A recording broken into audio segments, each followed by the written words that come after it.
स्वागत है आप सभी का दोस्तों। उम्मीद करता हूं कि आप सब अच्छे होंगे। पंजाब में विधानसभा के लिए वैसे तो 20 फरवरी को मतदान होना है, लेकिन पंजाब कांग्रेस में सब कुछ ठीक नहीं चल रहा है। मैं ऐसा इसलिए कह रहा हूं क्योंकि पिछले कई दिनों से पंजाब कांग्रेस के जो अध्यक्ष हैं नवजोत सिंह सिद्धू, वो न तो कोई जनसभा कर रहे हैं, ना ही कोई पब्लिक मीटिंग कर रहे हैं, ना ही कोई रैलियाँ कर रहे हैं।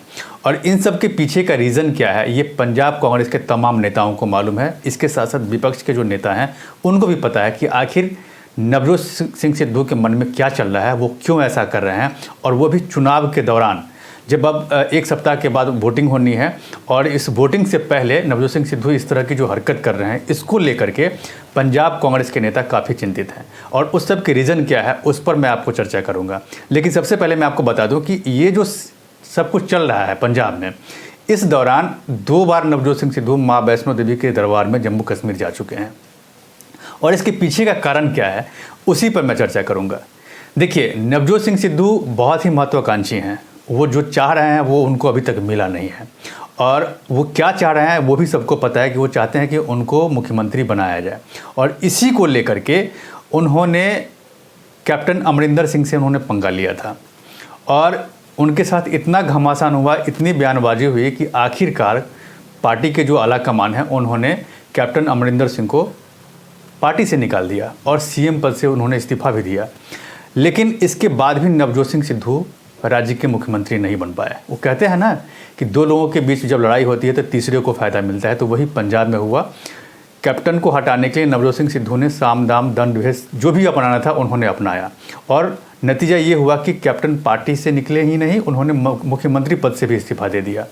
और इसके बाद भी नवजोत सिंह सिद्धू को वो नहीं मिला जिसके लिए वो लड़ाई कर रहे थे।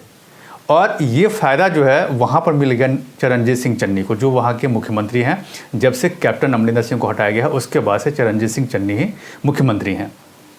तो ये सब चलते हुए लगता है कि 3 महीने हो गए, और 3 महीने के बाद जब चुनाव की घोषणा हुई तब नवजोत सिंह सिद्धू को लगा कि चलो कोई बात नहीं है, चुनाव की घोषणा के समय उनको शायद पार्टी मुख्यमंत्री पद का उम्मीदवार घोषित कर देगी, और वही एक बचे हैं जो इसके लिए दावेदारी कर सकते हैं।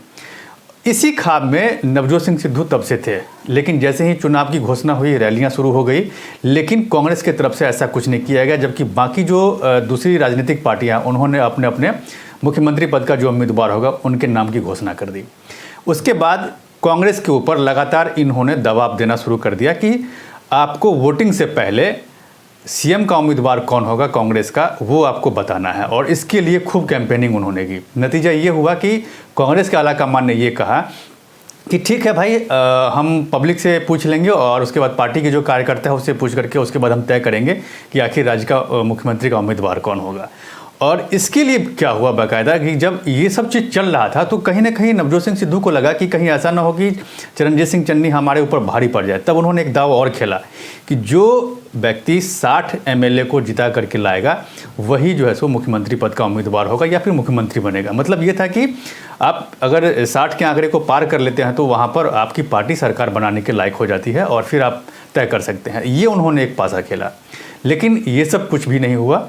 राहुल गांधी जब लुधियाना की रैली में पहुंचे तो वहां उन्होंने बाकायदा चरणजीत सिंह चन्नी के नाम पर उन्होंने मोहर लगा दी कि अगर पार्टी जीतती है, कांग्रेस पार्टी जीतती है तो चरणजीत सिंह चन्नी ही मुख्यमंत्री होंगे। उन्होंने मुख्यमंत्री पद की जो उम्मीदवार की जो दावेदारी है उन्होंने चरणजीत सिंह चन्नी के नाम की घोषणा कर दी। उस रैली में नवजोत सिंह सिद्धू ने भले ही चरणजीत सिंह चन्नी को गले लगाया हो और उन्होंने ये कहा कि ठीक है भैया, हम अब सब लोग मिलकर के काम करेंगे और चरणजीत सिंह चन्नी ही उम्मीदवार होंगे, ये उन्होंने कहा। लेकिन उनके चेहरे पर जो खामोशी थी वो देखने लायक थी। और वो खामोशी क्या थी, वो पार्टी के भी तमाम नेताओं को और विपक्षी नेताओं को भी पता था कि आखिर ये के लोगों ने कहा हमें गरीब घर का चीफ मिनिस्टर चाहिए, हमें वो व्यक्ति चाहिए जो गरीबी को समझे, जो भूख को समझे, जो गरीब व्यक्तियों के दिल में घबराहट होती है वो उसे समझे, क्योंकि पंजाब को उस व्यक्ति की जरूरत है। मुश्किल डिसीजन था, आपने आसान बना दिया। पंजाब के chief ministerial candidate Charanjit Singh Channi जी,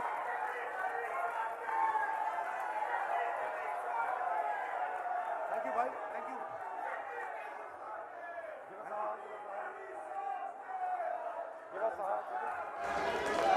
और इस सब के बीच अगर कोई सबसे ज़्यादा खुश है पंजाब में तो वो है कैप्टन अमरिंदर सिंह।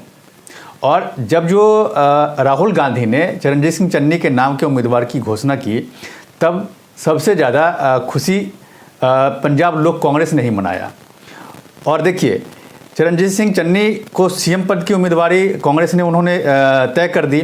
और यहाँ पर क्या हुआ कि नवजोत सिंह सिद्धू जो चाहते थे वो उनको नहीं मिला।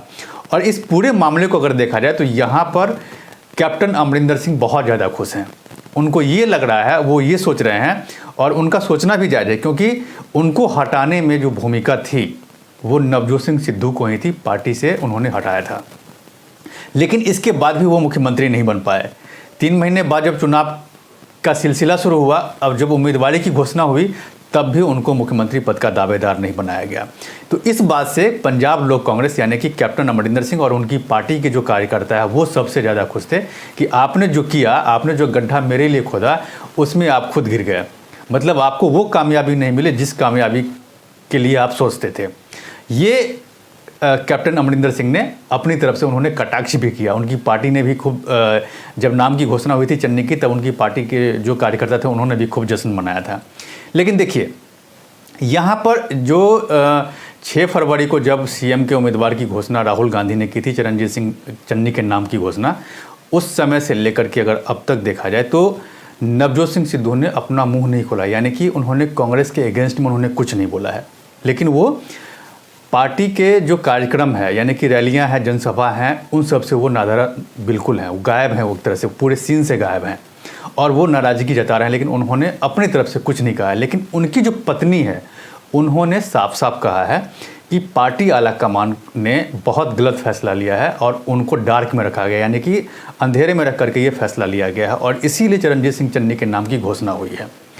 उनकी जो पत्नी है, नवजोत सिंह सिद्धू की जो पत्नी है नवजोत कौर, उन्होंने साफ साफ कहा है कि यहाँ पर शिक्षा को सबसे पहले बढ़ावा देना चाहिए, क्योंकि उनका ये कहना था कि चरणजीत सिंह चन्नी के मुकाबले कहीं ना कहीं नवजोत सिंह सिद्धू ज़्यादा पढ़े लिखे हैं और न ही उनके ऊपर कोई करप्शन का आरोप है। वह ये सारी चीज़ें उन्होंने गिनाया और उन्होंने एक कटाक्ष करते हुए कहा कि बहुत गलत फैसला है और इस फैसले के खिलाफ वो ज़रूर हैं।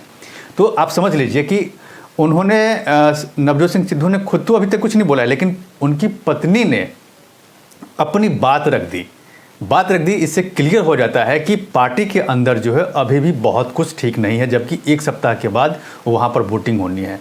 और जिस तरह से ये दिख रहा है उससे इसका जो इफ़ेक्ट है वो पंजाब की जनता पर भी पड़ेगा। और इसमें देखिए एक और दावेदार थे सुनील जाखड़, उन्होंने खुद को इन सब चीज़ों से अलग कर लिया था। जब नाम की घोषणा हुई थी, चरणजीत सिंह चन्नी के नाम की घोषणा, उससे पहले उन्होंने खुद को अलग कर दिया था। जबकि कुछ समय पहले तक 3 दावेदार सीएम के माने जाते थे कांग्रेस की तरफ से, चरणजीत सिंह चन्नी, नवजोत सिंह सिद्धू और सुनील जाखड़। लेकिन जाखड़ ने खुद को अलग कर लिया। उसके बाद 2 बचे और इन दोनों में जो कांग्रेस आला कमान है यानी कि राहुल गांधी ने चरणजीत सिंह चन्नी के नाम की घोषणा कर दी। अब यहाँ पर ये देखना है कि नवजोत सिंह सिद्धू की जो नाराज़गी है, जिस तरह से उन्होंने कैंपेनिंग से खुद को अलग कर लिया है, कैंपेनिंग से बिल्कुल गायब हैं, वो चुनाव चरम पे है, और इन सब के बीच जब ये हो रहा है तब ये देखने वाली बात होगी कि कांग्रेस की जो ये घमासान है ये चुनाव के बाद क्या होगा। इसका क्या नवजोत सिंह सिद्धू अपना मुंह खोलेंगे, और जब वो मुंह खोलते हैं, जब वो कुछ बोलते हैं तो वो क्या करेंगे, क्या बोलने वाले हैं, क्या सोच रहे हैं वो, इस सब पर मेरी नज़र बनी हुई है। आप मेरे साथ बने रहिए। और अब तक अगर आपने मेरे इस YouTube चैनल को सब्सक्राइब नहीं किया है तो प्लीज़ इसे सब्सक्राइब कीजिए, लाइक कीजिए, शेयर और कमेंट ज़रूर कीजिए। धन्यवाद।